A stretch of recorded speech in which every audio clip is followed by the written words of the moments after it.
In this video, we're going to talk about a measure of position called quartiles. Quartiles divide the data into 4 equal pieces, quarters. The first quartile is considered Q1. It separates the lowest 25% of the data from the highest 25%. The second quartile, Q2, it's the same as your median.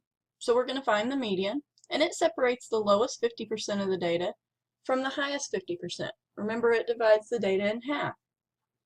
The third quartile, Q3, separates the lowest 75% of the data from the highest 25%.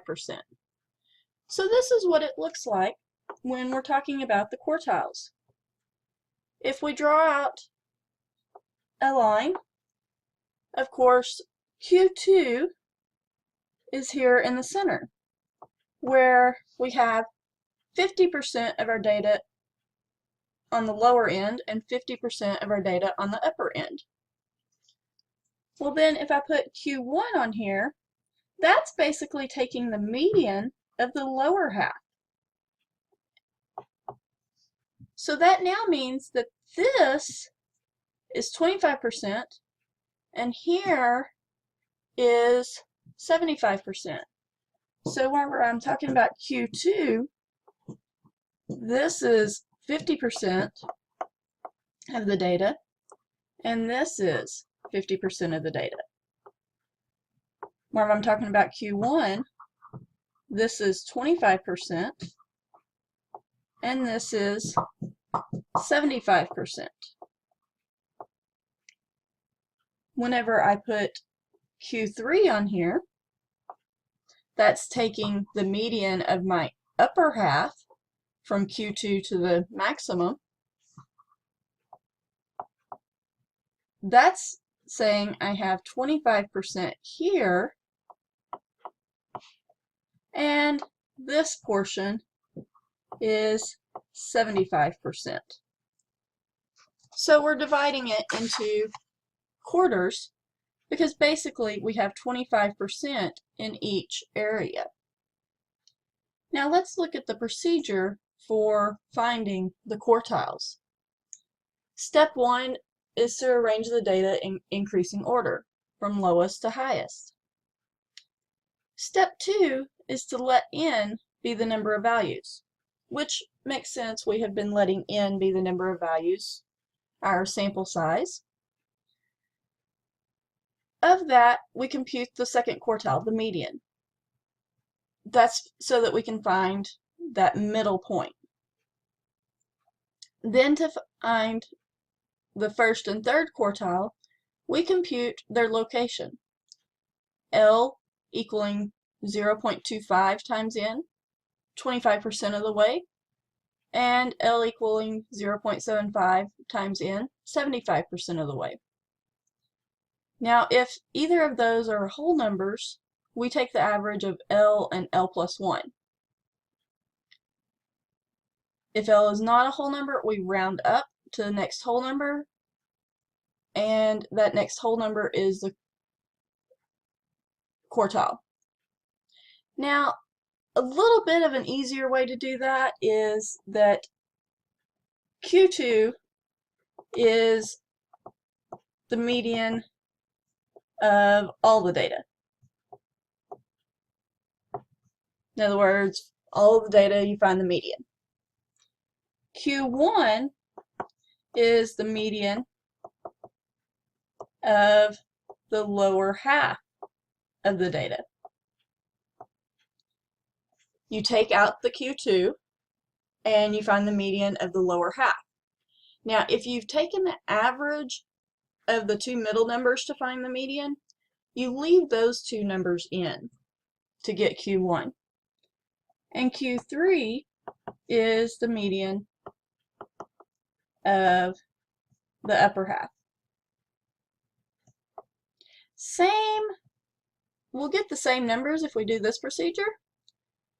Just a little bit easier either way. Doesn't matter which procedure you use. So let's look at an example here. We're going to look at gasoline taxes. A random selection of of state gasoline taxes per gallon is given below. Find the quartiles for this data. And we have the data listed. So the first thing that we have to do is we've got to put these numbers in order from least to greatest. So if I put these in order, I have 7.5, 12, 16, 16, 17.5, 18, 19, 22, 23.5, 25, 27.1,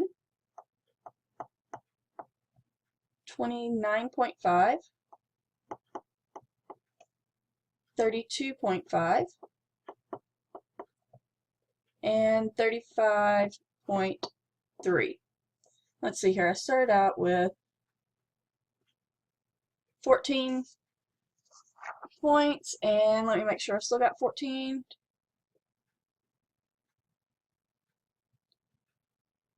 Yes, I still have 14 points.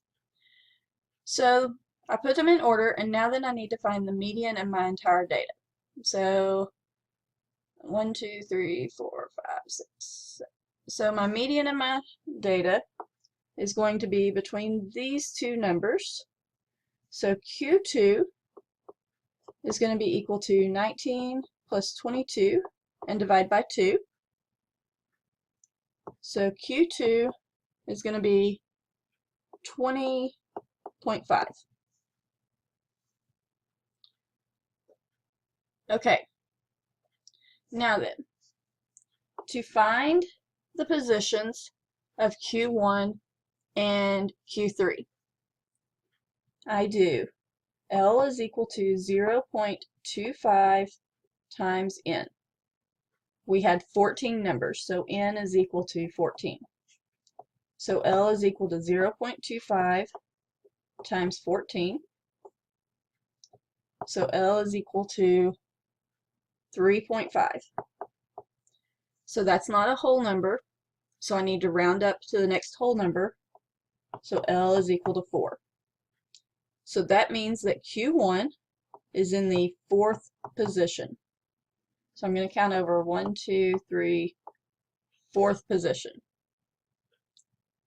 So that's at 16. Q3, I do L is equal to 0.75 times N. So 0.75 times 14. So that's going to be 10.5. So L is equal to 11. So that means that's in the 11th position. So 1, 2, 3, 4, 5, 6, 7, 8, 9, 10, 11. So Q3 is equal to 27.1. That is one way of doing this. Let me show you the alternative way. I'm going to write the numbers down again in order, and I will show you the other possible way of doing this. Again, you can do it either way, does not matter. They will give you the same answer both times. Let's see here, I've got 25, 27.1, 29.5, 32.5, and 35.3. Okay, so we first found our median to be the average of these two. Q2 was equal to 20.5. So my median is right here. It's in between those two. So that means that Q1 is going to be the median of the lower half. So I need to find the median of this lower half. 16. Which, if you notice, it's in the 1, 2, 3, 4th position. Same thing, same number we just found in the previous part. Q3 is going to be the median of this upper position.